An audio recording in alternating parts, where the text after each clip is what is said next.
Antes de darmos sequência à programação, eu quero convidar a todos a direcionarem seus celulares para nosso painel. Este é o QR Code para que vocês possam acessar o guia CICB de matéria-prima apresentado anteriormente pelo Ricardo. Lembrando que o Fórum CICB de Sustentabilidade é uma realização do Brazilian Leather, uma parceria entre o Centro das Indústrias de Curtumes, o CICB, e a Agência Brasileira de Promoção de Exportações e Investimentos, a Apex Brasil. Nossos patrocinadores Gold são Stahl Leather, Abramec com Master, NBN, Miquelon e Brimpack e Minerva Leather. Patrocinadores Silver são Getty, Viposa e Vancouros e Sim Curte. Vocês que estão dedicando seu tempo aqui conosco também podem enviar perguntas aos nossos palestrantes pelo QR Code que está na programação. Os palestrantes que participarem do painel final vão respondê-las aqui conosco ao vivo. E mais um lembrete, nós temos tradução simultânea português e inglês. Vocês podem pegar os seus aparelhos de transmissão aqui na entrada. Nossa próxima apresentação será feita por Kim Sena. O Kim é diretor de sustentabilidade da JBS Couros. A sua palestra tem como título Avaliação de Ciclo de Vida na JBS Couros. Vamos dar as boas-vindas, então, ao Kim, aqui ao nosso palco. Uma salva de palmas. Oi, gente. Boa tarde. Acho que eu consigo aqui, nessa fala de hoje, usufruir muito do que já foi dito por Helena, por Ricardo. Acho que, de fato, está tudo conectado. E a ideia aqui hoje, gente, é falar, não é ser prescritivo em nada, mas falar muito da jornada que a companhia que eu represento, que é a JBS Couros, ela tem vivido com avaliações de ciclo de vida, né? O curto aqui é a CV. E eu acho que aqui é importante dividir os aprendizados, mas também alguns tropeços que a gente teve, porque a ideia é realmente que a gente consiga transmitir como que a CV pode ser muito instrumental para a jornada de sustentabilidade de uma empresa, de um curtume, né? E eu acho que, começando, bom, primeiro agradecendo ao CICB pelo convite, e acho que mais importante pela organização do fórum, né? Eu acho que o fórum ele já tem uma bagagem importante, eu acho que ele reforça o papel de liderança do CICB de trazer esse lugar comum das empresas curtidoras do Brasil em falarem de sustentabilidade, porque, afinal, sustentabilidade sempre vai ser um tema de construção coletiva. E sustentabilidade, acho que isso já foi tocado aqui hoje também, assim, é um termo que, de fato, ele se tornou, de certa forma, até um pouco amorfo.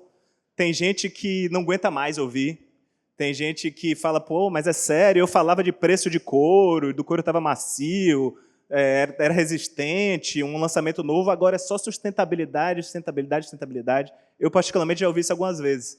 Mas eu acho que a má notícia é que vai ser assim para sempre, de agora em diante. Eu acho que pode ser mais, pode ser menos, a gente pode ter flutuações geopolíticas, tecnológicas, mas o tema é, a humanidade se deu conta de que a verdade é que a gente, talvez, 100 anos atrás, a gente estivesse vacilando de não estar falando de sustentabilidade, porque o ponto é, a gente começou a perceber empiricamente que tem um descompasso muito grande dos recursos que a gente extrai da natureza e o quanto que a gente consegue respeitá-los, e uma hora essa bomba vai explodir. Então, o fato é que esse assunto, os desafios sendo transpostos, ele vai continuar vendo com outras formas, com outro chapéu, com outra roupa, mas vai estar sempre aí.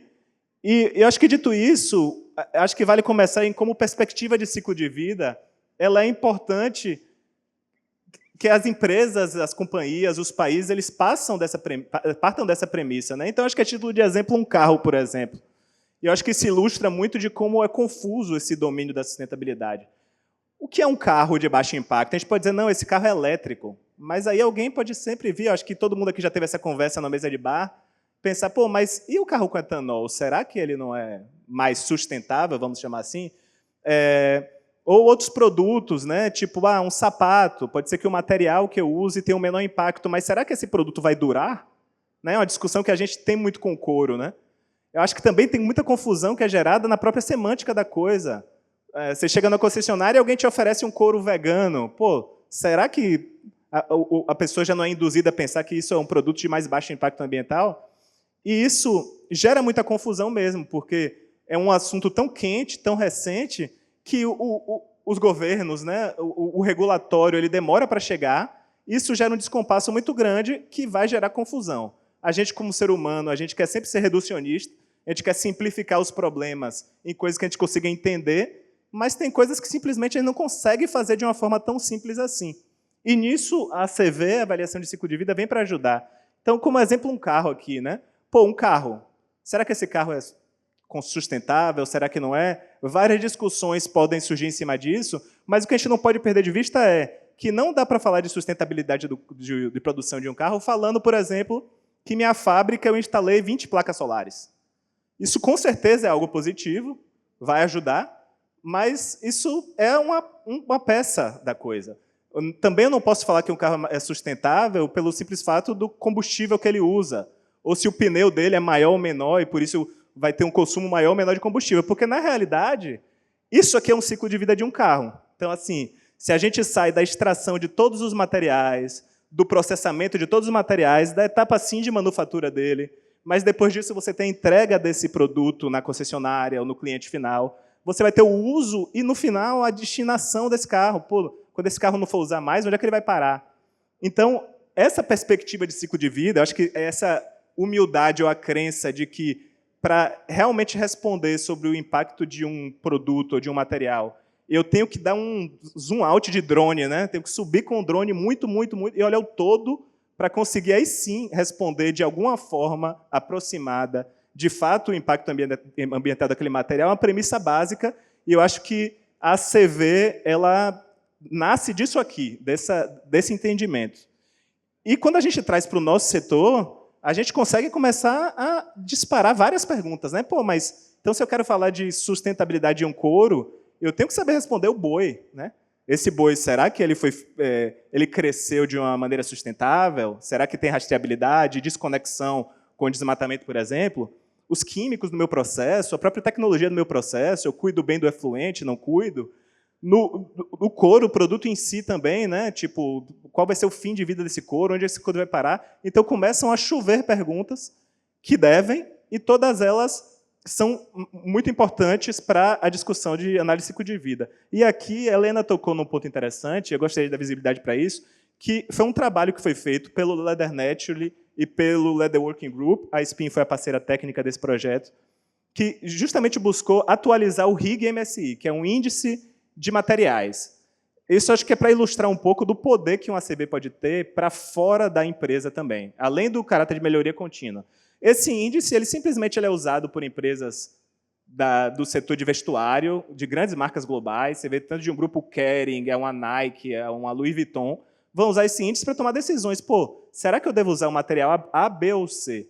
Com base em categorias independentes de impacto ambiental. Aqui tem, por exemplo, aquecimento global, eutrofização, que é o excesso de nutrientes na água, ou a própria escassez de água. E a gente via que o couro, nesse índice, ele tinha um resultado muito ruim. Então, a gente via ele aqui, geralmente, no fim da fila, entre um dos piores materiais, e a gente via marcas realmente tomando a decisão, pô, eu vou deixar de usar couro, porque eu tenho que reportar minhas emissões no fim do ano, e esse material ele mais me atrapalha do que me ajuda, porque ele tem impactos muito altos. O LeatherNet e o Leather Working Group fizeram um trabalho justamente de substituir essa avaliação de ciclo de vida no RIG, e isso é um pequeno número, né, muitas vezes, mas que tem implicações muito grandes. Então, dentre outras coisas, esse trabalho teve a capacidade de fazer marcas se questionarem do tipo, pô, será que o couro era tão ruim assim? Será que ele não está em par de igualdade com outros materiais que eu estava considerando, inclusive considerando em detrimento do couro? Então, um exemplo de um trabalho feito coletivamente por duas diferentes associações do setor do couro, mas com poder e com impacto muito relevantes. Foi um trabalho, né, feito com dados globais de muitos países, muitos produtos, e foi isso que foi capaz de convencer o RIG a aceitar esse estudo. Aqui, só a título de ilustração, em diferentes categorias de impacto, eu acho que é uma premissa importante das ACVs, que ela não mede uma coisa só, ela mede muitas coisas, e de forma independente. Aqui não tem juízo de valor se aquecimento global é mais importante do que o uso da água. Os resultados são simplesmente expressos de forma independente, mas eu acho que ele permite que você vá mergulhando no seu processo, no caso aqui, mergulhando no setor de couros bovinos, e entender quais são as principais fontes de impacto, que a gente vê, né, de forma resumida, matéria-prima, químicos, como as principais fontes de impacto, mas não são as únicas, então resíduos, né, e como você gerencia os resíduos, super importante para a ecotoxicidade da água, e isso permite, esse estudo foi publicado, isso aqui, eu acho que 3 recursos, que está aqui o QR Code, mas vocês podem buscar tanto no site do LeatherNet como do Leather Working Group, mas eu convidaria vocês, se querem começar por algum lugar, para os mais nerds, o da esquerda aqui é um paper, né, uma publicação científica, vale a pena, eu acho que seta um ponto de partida para a indústria global do couro, super legal a leitura. Mas eu acho que para a média, para a pessoa que realmente quer começar a navegar no tema, esse guia de ACV, ele busca justamente trazer, por onde eu começo? O que é importante para mim? O que é importante para a minha marca? De uma forma bem resumida, não técnica, então convido vocês a começarem desse material. E aqui eu vou mergulhar agora, gente, um pouco na jornada na JBS Couros, que é o meu principal objetivo de falar com vocês aqui hoje. Então, essa estratégia aqui é a estratégia do Kind Leather. O Kind Leather é a nossa plataforma de sustentabilidade e de transição para um setor do couro dentro da empresa de cada vez menor impacto. E aqui a questão do ovo e a galinha é muito confusa, porque a ACV ela tanto foi instrumental para a gente chegar nessa estratégia, como essa estratégia ela retroalimenta a nossa jornada de ACV para que a gente tenha resultados cada vez melhores. Mas, no fim do dia, o Kind Leather, que para as pessoas que já conhecem, muitas vezes associam o Kind Leather a como que eu trato a pele bovina da forma mais eficiente possível para que eu maximize a coprodução, ou seja, o que viraria resíduo, no fim, na fábrica de corte, eu tiro antes como colágeno, isso serve como matéria-prima, às vezes, para uma empresa de colágeno, para a gordura, para a empresa de biodiesel, e, no fim do dia, o impacto ambiental da minha cadeia como um todo é menor. Isso foi sempre o grande fator motivador. Mas a gente começou a perceber que tinha vários pontos que a gente precisava tratar e tinha 3 principais deles que a gente deveria se concentrar. Um deles era pecuária sustentável. Como a gente viu, pecuária tem um altíssimo impacto. Aqui, eu acho que muitas pessoas podem se perguntar, mas o couro não é um subproduto? Mas, sim, você acaba tendo que alocar uma parte pequena daquele impacto ao couro, e isso acaba sendo muito pesado para o couro, devido ao alto impacto que a pecuária traz na avaliação de ciclo de vida. Então, entender como a gente pode trabalhar com entes do setor e tornar as práticas de cada vez de menor impacto é fundamental, reduzir o impacto dos produtos químicos e maximizar a área do couro e a coprodução dele.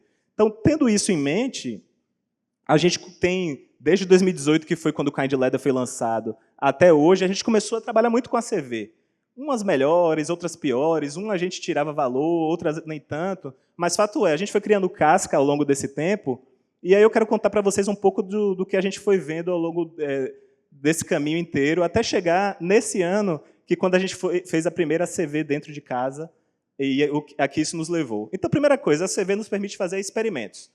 Aqui, gente, esse é um exemplo de um experimento que a gente estava querendo decidir qual tipo de curtimento ia gerar um melhor resultado de CO2, de potencial de aquecimento global na ponta. Não tirem esses números, eu até tirei os valores absolutos aqui, porque o objetivo aqui não é ser prescritivo, dizer esse tipo de curtimento é melhor ou pior. Ali era o nosso experimento de um couro específico que a gente queria ver, para aquele processo, qual ia funcionar melhor. E ocorre que, para aquele caso, o curtimento ao cromo foi o que deu o melhor resultado para a gente, e a gente percebeu que o que estava sendo o ofensor eram os químicos do recurtimento da outra tecnologia que a gente estava testando. Então, acho que isso volta para aquilo que eu vinha falando no início, de que a avaliação de ciclo de vida ela ajuda a gente a ter mais clareza em assuntos que muitas vezes são muito difíceis para um ser humano conseguir assimilar. Mas aquele outro químico ele é de origem natural, ou ele vai permitir uma solução diferente para uma etapa do processo, e às vezes a gente acaba se encantando com a narrativa e a gente perde esse poder de pragmatismo de tomar decisões baseadas em evidência. Então, isso aqui, de novo, não levem isso como uma verdade absoluta, gente. Eu acho que vão ter couros de curtimento vegetal e dizer, olha, tá aqui vão ter impacto menor que o de cromo. O objetivo aqui não é esse, mas eu acho que dividir como ACVs, elas permitem que você faça perguntas dentro de casa, mas tendo em vista como que isso vai ser relevante para o impacto final do seu produto, o impacto que você vai comunicar para o seu cliente, para o órgão regulador da indústria que você trabalha, etc. Um outro exemplo, distorcer um pouco o gráfico, gente, é uma pena aqui, mas aqui é um gráfico de árvore do como que os impactos se distribuem. Na prática, o que ele vinha para dizer aqui, antes de ser distorcido, era um pouco do que a gente já tinha visto aqui com a Helena, né, que matéria-prima é a maior fonte de impacto, depois você tinha químicos como a segunda, e, sendo da segunda, químicos, recurtimento como sendo a maior fonte. Mas o que eu queria destacar é que, a gente sabendo que matéria-prima e químicos são as principais fontes ofensoras, essa também não é uma verdade fixa no tempo. Por exemplo, esse percentual era de 2021, então no ACV que a gente fez em 2021, a matéria-prima representava 65% do impacto do couro. A gente resolveu fazer, anos depois, em 2024, a avaliação do mesmo artigo. E, ora, a gente viu que a matéria-prima não era mais a maior fonte de impacto, ela de 65% tinha ido para 34% do impacto total, e os químicos, que eram 22%, passaram a 41%. Só que era o mesmo produto. Então, aqui tem alguns detalhes técnicos, só que o que aconteceu foi o preço da pele verde caiu tanto ao longo do tempo que o quanto de impacto que eu alocava da vida do boi no couro diminuiu, logo todo o resto que se manteve constante, por exemplo, os químicos que eu usava no recurtimento, passaram a ter mais relevância no impacto total do meu produto. Então, assim, são coisas que podem parecer um pouco artificiais, né? Porque o meu processo não mudou e eu estou dizendo que o impacto, as fontes de impacto mudaram, mas, dadas as regras do jogo, dada como a ACV é calculado, sim. E eu acho que estar atento a isso e estar atento como isso impacta na sua estratégia é fundamental para que você consiga alocar recursos e entender como você pode seguir diminuindo o impacto ambiental da sua cadeia. A gente falou dos 75%, 80% ali, mas tem os outros 25% que não podem ser ignorados. Transporte, resíduos e energia estão entre eles. De transporte como que eu consigo otimizar minha supply chain, né, minha cadeia de valor? Será que eu estou maximizando a minha cadeia logística, carregando couros dentro de um caminhão da forma mais eficiente que eu posso? Então, são perguntas, às vezes, pequenas, mas que têm implicações grandes. Resíduos. Aqui é quase óbvio, né? Eu acho que tudo que você evita de enviar para aterro e você tem o destino circular tem um grande impacto na sua ACV, então deve ser priorizado.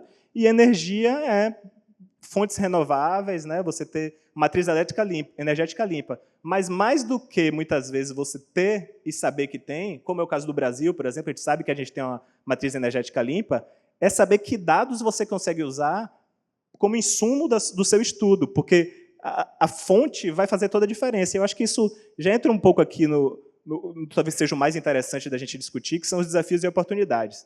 Tem um termo, né, que tem até um acrônimo na parte de ciência de computação e matemática, que eles chamam de GIGO, né, que traduz para lixo entra, lixo sai. Então, você pode ter o modelo mais lindo, o software mais perfeito que você puder ter. Mas, se você tem um dado de baixa qualidade entrando, você vai ter um número final que você não vai ser de baixa qualidade saindo, e provavelmente o seu poder de ação sobre ele...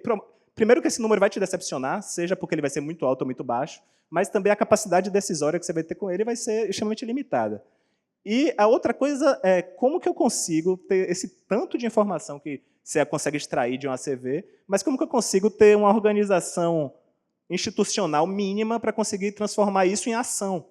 Porque não basta você ter N números ali, mas você, sem conseguir coordenar com o seu time técnico, seu time de engenharia, para conseguir isso gerar um funil de melhoria contínua, pouco você vai ter de resultado. Então, acho que, trazendo a título de exemplo, aqui, por exemplo, são bases de dados secundárias de peles bovinas nos grandes softwares de ACV.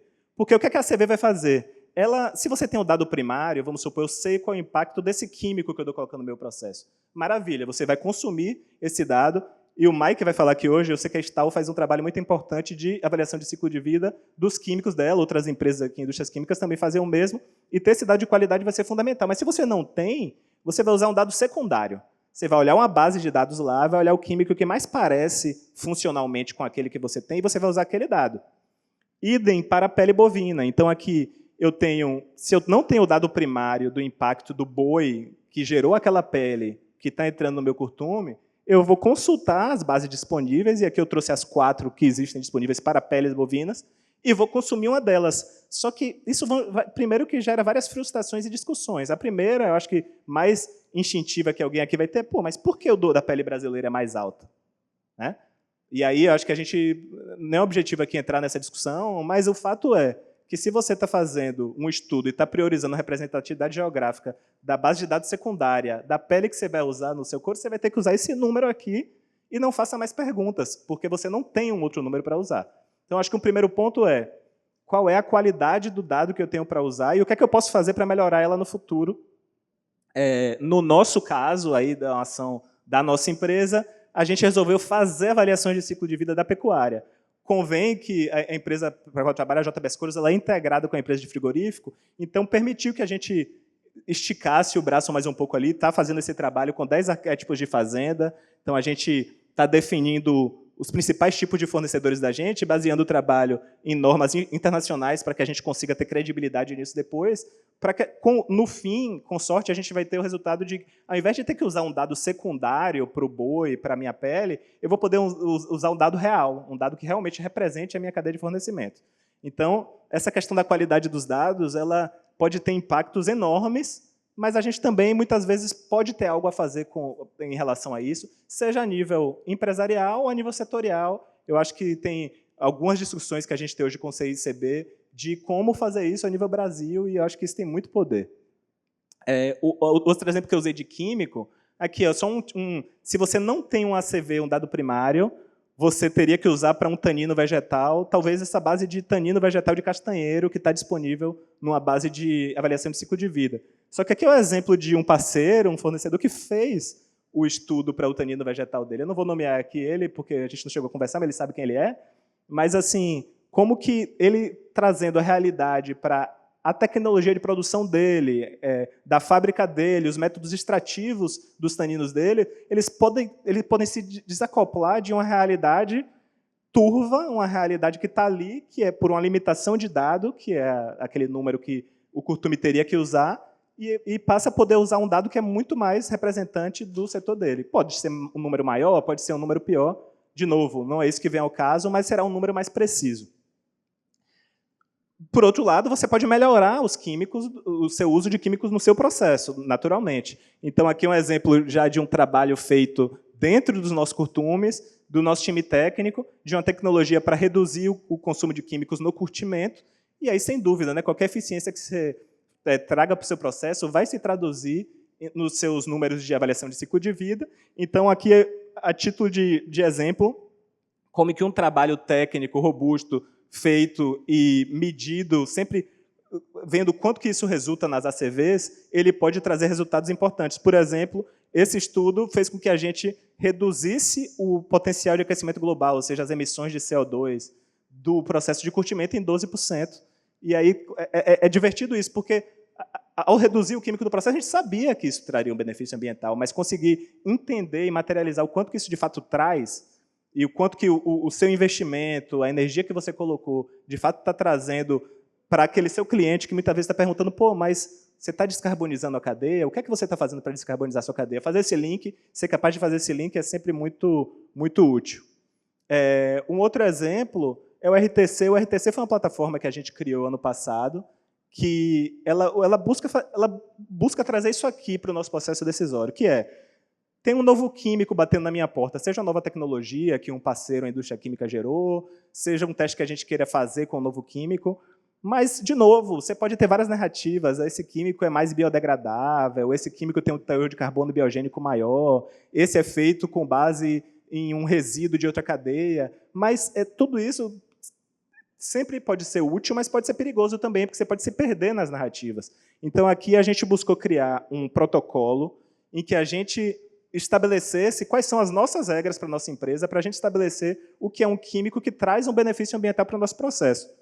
Aqui, gente, assim, a gente hiper simplista, né? Eu acho que cabe a discussão, esses pesos que a gente estabeleceu, ou podem ter outros critérios que a gente deixou de fora, mas fato é isso que a gente estabeleceu no nosso protocolo, e a ideia é que, com aquela primeira ali, categoria de impacto ambiental, são as ACVs, né? Expressas em 5 categorias de impacto ali. Mas a ideia é que, para cada químico que a gente está avaliando, a gente coloca ele num contexto de uma formulação, seja de curtimento, de caleiro, de recurtimento, e a gente compare a minha formulação antiga, sem esse químico, ela era pior ou melhor que a formulação nova? Se a resposta for ela era pior ou ela não trouxe nenhum benefício, a gente já corta aquilo do nosso funil de pesquisa e desenvolvimento. Se ela trouxe um benefício ambiental, aí a gente vai partir para as discussões mais clássicas e mais pragmáticas do tipo preço, né, performance, etc. Mas o desafio do RTC era como a gente conseguia inserir na governança de tomada de decisão de novos químicos e novas tecnologias o aspecto ambiental, e aqui eu trouxe para mostrar como a CV é muito instrumental nesse desafio. Um outro trabalho que isso acabou nos levando, então, a gente, historicamente, a CV, gente, é complexo, né? Então, assim, apesar de que a ISO ela padroniza, tem softwares hoje que te permitem fazer de uma forma quase gamificada, né? Sem precisar programar, nem nada disso, você conseguir fazer uma CV, ela tem muitas normas por trás, elas têm muitas regras por trás, e é muito difícil você chegar no ponto de fazer isso dentro de casa. Por outro lado, a gente começou a perceber, nesses tropeços ao longo do caminho, que a CV de pouco vale se você não consegue extrair dela aprendizados, né? Pô, mas o que é que está me causando tanto impacto no curtimento? É o químico? Será que eu não estou sendo ineficiente em alguma etapa, alguma decisão de processo minha? E no acabamento, pô, será que se eu diminuísse rejeito, descarte do acabamento em 1%, quanto isso implicaria, quanto isso afetaria a minha CV? Então, a gente decidiu que a gente, por mais desafiador que isso fosse, a gente criaria uma equipe interna de ACV e a gente criaria as competências para fazer isso dentro de casa. E a gente vem, desde o ano passado, fazendo isso. Acho que é uma menção importante para a rede ACV, tá o logo deles ali embaixo, uma rede brasileira, colaborativa, várias empresas. Você pode virar membro deles e lá você tem cursos, você tem mesas de diálogo, muita coisa para você que está começando com a CV, às vezes ter um amigo, né? Alguém para dividir dores, ou às vezes uma outra empresa mais experiente. A rede ACV tem esse propósito. Então, a menção a ela tem nos ajudado muito a entender como criar as competências dentro de casa, mas fato é, esse ano, agora no comecinho do ano, a gente terminou nossa primeira CV feita dentro de casa, revisou com a terceira parte, e a gente tem o objetivo de submeter agora para clientes e para alguns órgãos que vão trazer uma verificação posterior. Mas a ideia aqui, o que a gente está super animado, é que isso tem a capacidade de tornar a gente muito mais rápido em entender onde é o problema, em agir, entender onde é o problema e agir, e conseguir fazer essas perguntas dentro de casa no mesmo dia, e a gente acredita que vai tornar a gente mais forte para os desafios ambientais no futuro. Um exemplo, né? Acho que um desafio das ACVs ela é sempre um recorte. Porque, como a gente falou, o ciclo de vida, né? É desde a origem dos materiais até, no limite, quando um sapato meu de couro for para o aterro sanitário. Mas a gente sabe que é muito difícil medir isso tudo, e muitas vezes nem é de interesse. Por exemplo, uma marca que está comprando couro, às vezes ela só quer saber o impacto até o couro acabado, até o couro que está sendo entregue a ela. E, geralmente, todas as ACVs feitas de materiais, não só de couro, materiais de revestimento de uma forma geral, elas são do berço à porteira. Então, no nosso cenário, é do berço, da origem do material, da fazenda, até a origem dos produtos químicos, até o couro acabado, e para ali. Só que a gente, na nossa jornada aqui do Kind Leather, a gente sabia que não podia parar ali se a gente quer ter a discussão necessária. Eu preciso saber o que as decisões que eu estou tomando em tripa, né, no recorte do couro, como que elas vão impactar no meu potencial ganho de rendimento de corte na fábrica de corte e como que isso impactaria meus números. A gente fez, por exemplo, um exercício em que a gente fez um modelo específico. Lá embaixo, no fluxo de baixo, era um couro convencional, e no de cima a gente fez umas aparas em tripa, aumentando a coprodução, ou seja, mais tripa indo para fábricas de colágeno e etc., de peptídeos, naquele momento 5,2% a mais de coprodutos nesse fluxo, e a gente foi medindo o potencial de aquecimento global ao longo do processo. No WetBlue, a diferença entre um couro normal e esse couro com esse design, né, eco-design ali para maximizar a coprodução, era de 7%. No semi-acabado, esse número ia para uns 8%. No acabado, ainda na mesma ordem de grandeza, 8%. Só que, ao considerar, e de novo, essa é a fotografia que um ACV convencional do couro vai ter, mas ao considerar que um couro, esse couro mais recortado, ele me traria uns ganhos de rendimento de corte, nesse experimento em questão, ele comparava 69,3% do couro convencional com 75,6% de rendimento de corte desse couro com ecodesign, a gente viu que o número de CO2, né, de potencial de aquecimento global, que até o acabamento era dessa ordem de grandeza de 7 a 8%, ele passava a 15%. Se eu fazia uma expansão do limite do sistema, ou seja, eu estou provocando ampliar a visão do impacto ambiental da minha cadeia para além do que a gente costuma fazer do dia a dia, que é até o couro acabado. Então, aqui você tem muitas possibilidades, né? Acho que esse foi um exercício que a gente fez, mas e a durabilidade, né? A gente fala muito do couro. Pô, o couro é muito mais durável do que um material sintético.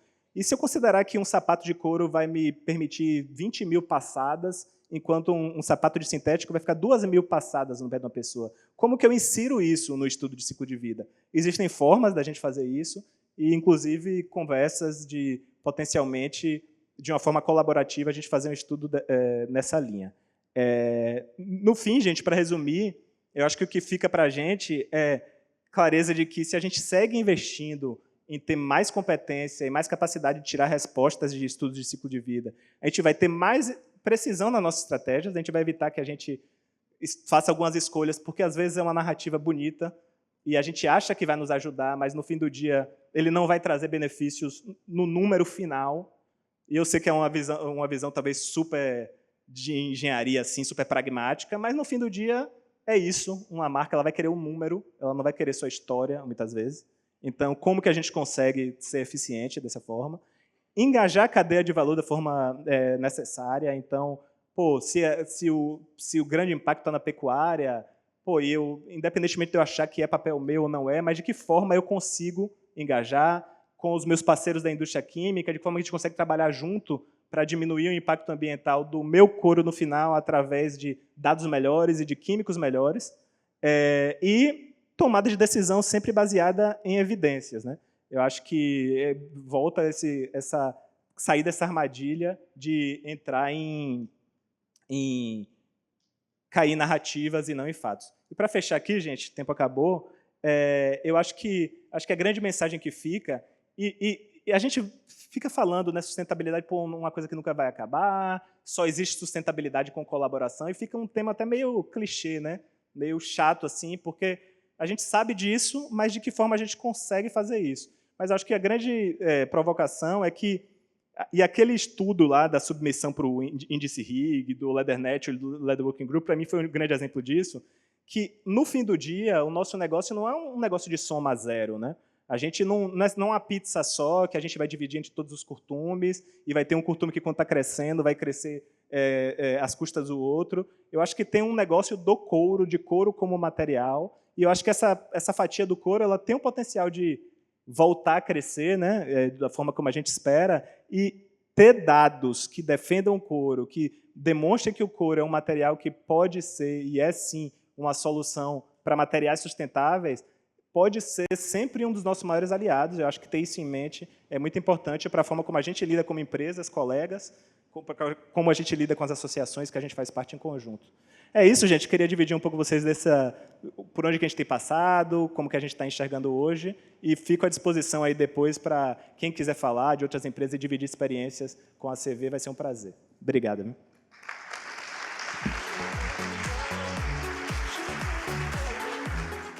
Muito obrigada ao Kim. Potencial de voltar a crescer com base em dados, solução como um material sustentável. Nosso agradecimento mais uma vez ao Kim Sena por sua participação no nosso evento.